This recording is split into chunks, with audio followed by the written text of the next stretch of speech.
ఈ 3 వస్తువులను మీరు ఒకటిగా కలిపి మీరు మీ పూజా మందిరంలో గనక పెట్టుకున్నట్లయితే మీకు ₹1,00,00,000 అప్పు ఉన్నా సరే క్షణంలో తీరిపోతుంది. అంత శక్తివంతమైనవి ఈ 3 వస్తువులు. ఇలా గనక మీరు చేసినట్లయితే మీకు రూపాయి అప్పు అనేది ఇక జీవితంలో ఉండదు. ఇక చేయాల్సినటువంటి అవసరం కూడా రాదనమాట. అంత శక్తివంతంగా ఈ పరిహారం అనేది అత్యద్భుతంగా రిజల్ట్ అనేది ఇస్తుంది.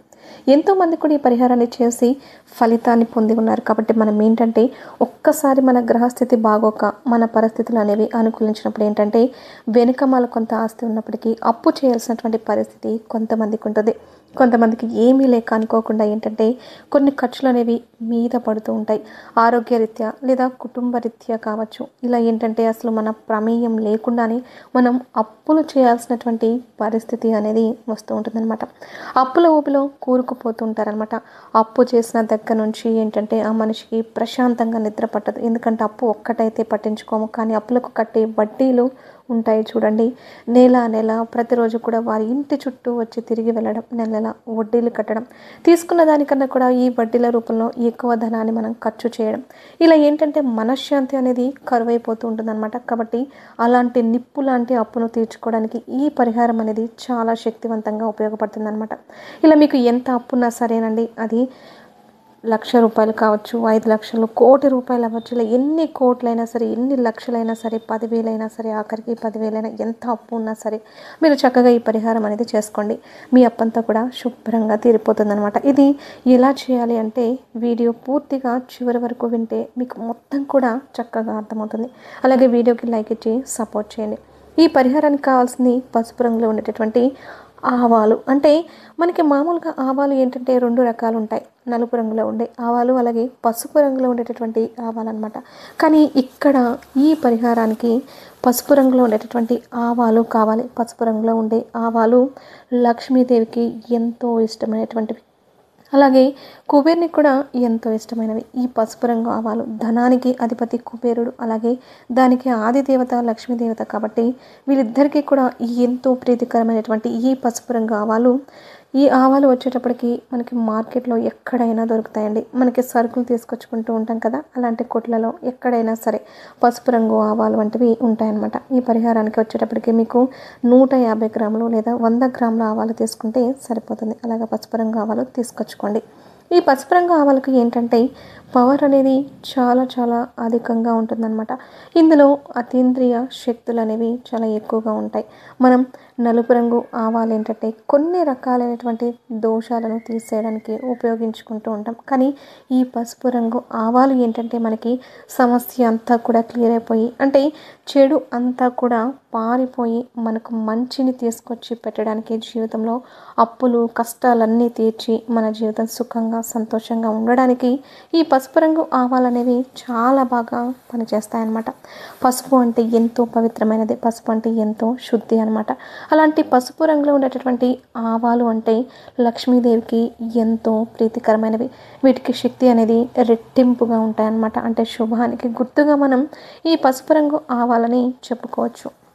ఈ పసుపు రంగు ఆవాలు 150 గ్రాములు లేదా 100 గ్రాములు తెచ్చిపెట్టుకోండి. ఇలా వీటి తర్వాత ఏంటంటే మనం ఈ పరిహారం అనేది చక్కగా స్నానం చేసిన తర్వాత చేయాలండి. ఈ పరిహారం ఏ రోజున చేయాలి అంటే మీరు గురువారం కానీ లేదా శుక్రవారం కానీ, ఈ 2 రోజుల్లో మీ ఇష్టాన్ని బట్టి మీరు ఏ రోజైనా ఈ పరిహారం చేసుకోవచ్చు. ఎందుకంటే గురువారం శుక్రవారం 2 కూడా లక్ష్మీ వారాలే, అంటే లక్ష్మీదేవికి ఇష్టమైనటువంటి వారాలే. కాబట్టి గురువారం కానీ శుక్రవారం కానీ ఈ 2 రోజుల్లో మీ వీలుని బట్టి ఎప్పుడైనా సరే ఈ పరిహారం అనేది ఈ 2 రోజుల్లో చేసుకోవచ్చు అనమాట. అలాగా పసుపు రంగు ఆవాలు తీసుకోవాలి. ఈ పరిహారం చేసే రోజున ఇంట్లో మాంసాహారం అనేది పొరపాటును కూడా వండకూడదు, తినకూడదు.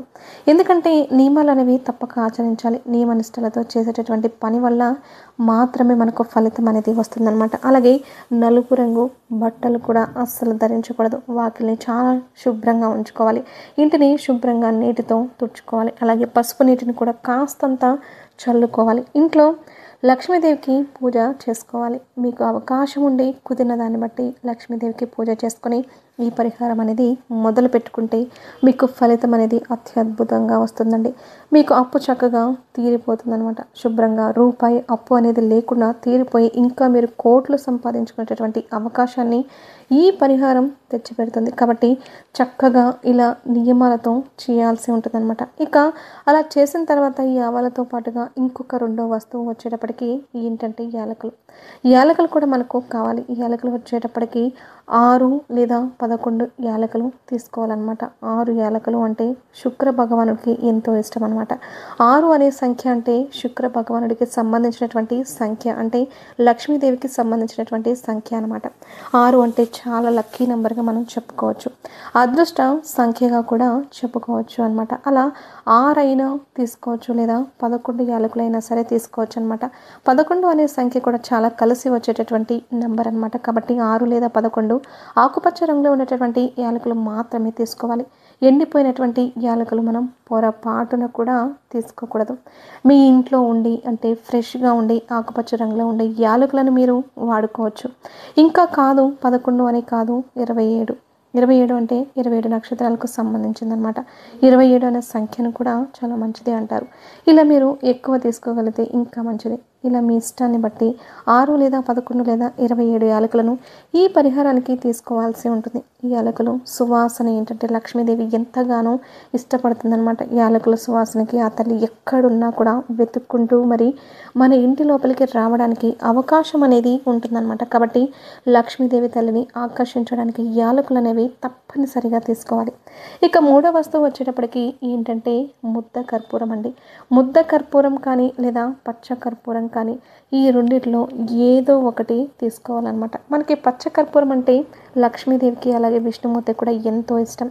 కాబట్టి పచ్చ కర్పూరం యొక్క సువాసన అంటే పచ్చ కర్పూరంతో మనం పూజ చేసినప్పుడు హారతి ఇవ్వడం కానీ ఇలాంటివి చేసినప్పుడు లక్ష్మీదేవి ఎంతగానో పొంగిపోతుందన్నమాట. కాబట్టి పచ్చ కర్పూరాన్ని కానీ లేదా ముద్ద కర్పూరాన్ని కానీ ఈ రెండిట్లో మీ ఇష్టాన్ని బట్టి కొంచెం కర్పూరం కొంచెం పెద్దగా ఉన్నటువంటి తీసుకొని మీరు ఈ పరిహారానికి వాడుకోవాల్సి ఉంటుందన్నమాట. ఇలాగా ఈ యొక్క కర్పూరాన్ని కూడా తీసుకొని పక్కన పెట్టేసుకోండి.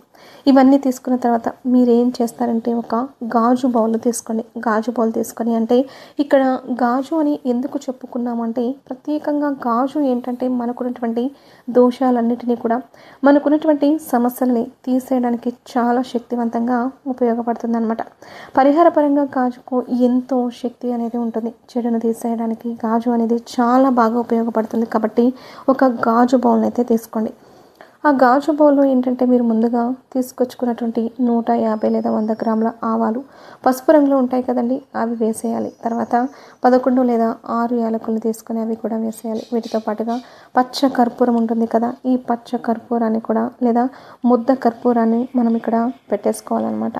అంటే మధ్యలో అలా పెట్టేసిన తర్వాత మీరేం చేస్తారంటే పూజ చేసినప్పుడు తప్పనిసరిగా మీకు ఎలాంటి సమస్య అయితే ఉందో అంటే అప్పు ఎంత ఉందో అప్పు అంతా తీరిపోవాలి, మాకు రూపాయి కూడా అప్పు అనేది మిగలకూడదు అని చెప్పేసేసి మీరు చక్కగా లక్ష్మీదేవి పటం ముందు ఇవి పెట్టేసేసి దండం పెట్టుకోవాలి.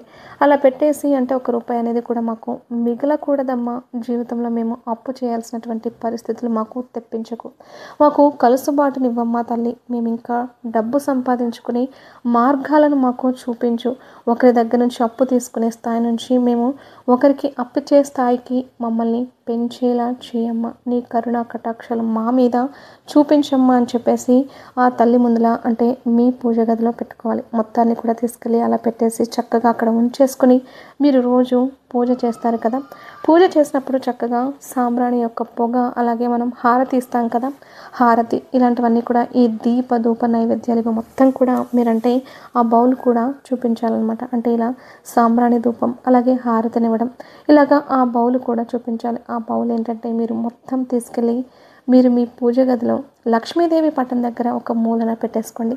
అలా పెట్టేసేసి మీరు ఏంటంటే ఒక వారం రోజులైనా లేదా 11 రోజులైనా లేదా నెల రోజులైనా లేదా 3 నెలలైనా సరే ఆ వస్తువులు అనేవి పాడైపోయే వస్తువులు అస్సలు కాదండి, అవి అలా ఉంచేయచ్చు. అలా ఉంచేసినప్పుడు ఏంటంటే మీకు అందులో ముఖ్యంగా ఈ పచ్చ కర్పూరం ఉంటుంది కదండి, ఈ కర్పూరం అనేది మాత్రం కరిగిపోతూ ఉంటుందన్నమాట.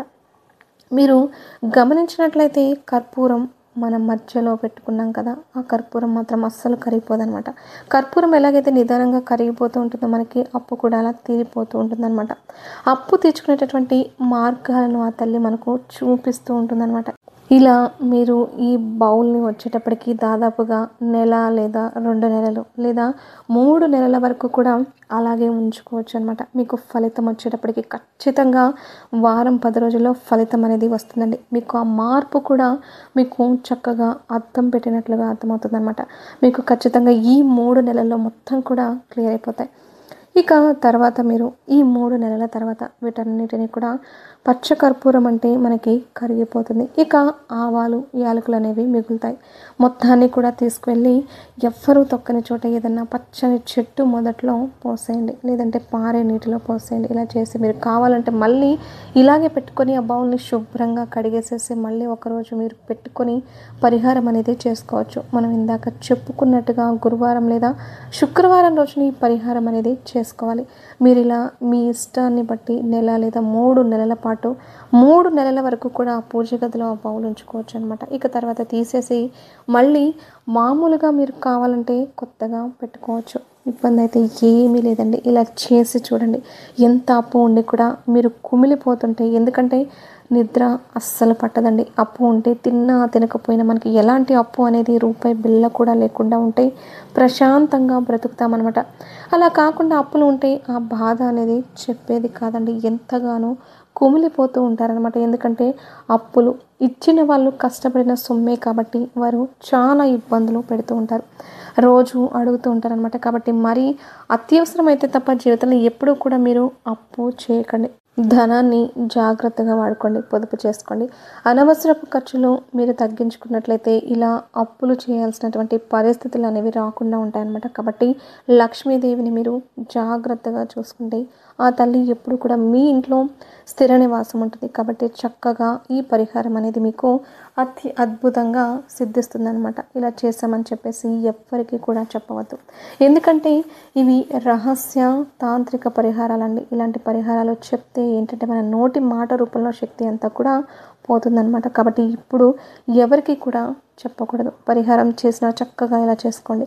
మీకున్నటువంటి సమస్యల నుంచి, అప్పుల నుంచి, ఆర్థిక బాధల నుంచి, అన్నిటి నుంచి కూడా తొలగిపోయి మీరు చాలా వరకు కూడా సంతోషంగా ఉంటారు. పట్టిందల్లా కూడా బంగారం అవుతుంది. తిరుగులేని రాజయోగం పట్టి ఒకరికి అప్పిచ్చే స్థాయికి వెళ్తారనమాట. అర్థమైంది కదండి. ఏం చేయాలి ఏంటి అనేది వీడియో నచ్చితే లైక్ చేసి ఛానల్ని సబ్స్క్రైబ్ చేసుకొని మీ ఫ్రెండ్స్కి షేర్ చేసి జై శ్రీరామ్ అని కామెంట్ చేయండి.